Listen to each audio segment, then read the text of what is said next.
Anh ơi, trong tivi có virus.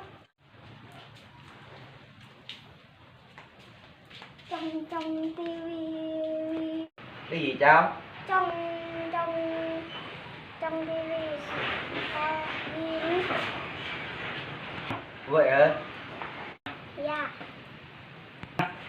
Cháu đi lấy qua cả đi trung gian.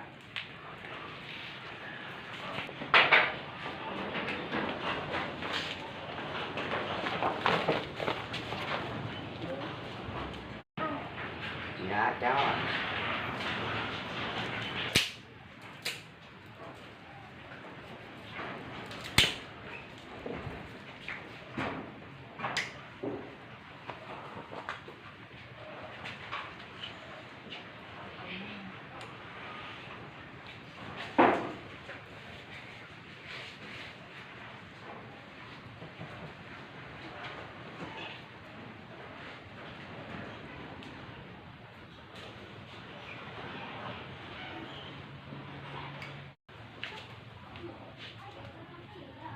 Ô giang, ô giang, giang chị giang chan giang ya, giang charapi pan đây, chẳng cờ virus vệ, chẳng cờ dè, chẳng cờ hoại nạp lên đây, chẳng cờ bằng nạp nuôi đứt lại, chẳng virus vệ phải trả nhang.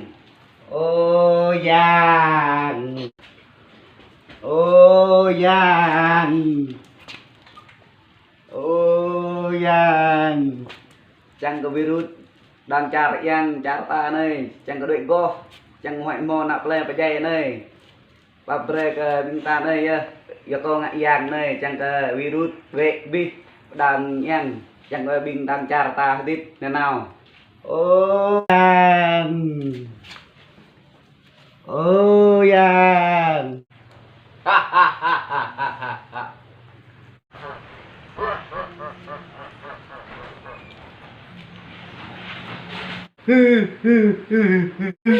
Ai vậy? Ai vậy? Ai vậy? Virus đây, nếu các người ra ngoài không đeo khẩu trang thì các người sẽ chết. Hãy báo cho làng của các người. Ta sẽ chui vào mũi các người, sẽ giết chết cả thế giới này. Ha ha ha ha ha ha ha ha ha ha ha ha ha ha ha. Hãy đi đi, hãy báo cho dân làng người. Đi. Ha ha ha ha ha ha ha ha ha. Vâng ạ, vâng vâng vâng vâng. Vâng vâng vâng vâng vâng. Ăn. Ai vậy ăn? Virus. Hay ông cháu đi báo cho nhân làng đi. Đi. Qua. Qua.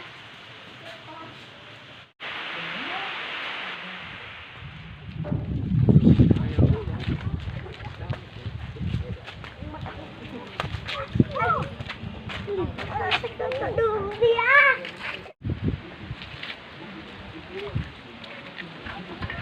Cháu ơi. Dạ. Cái gì ăn?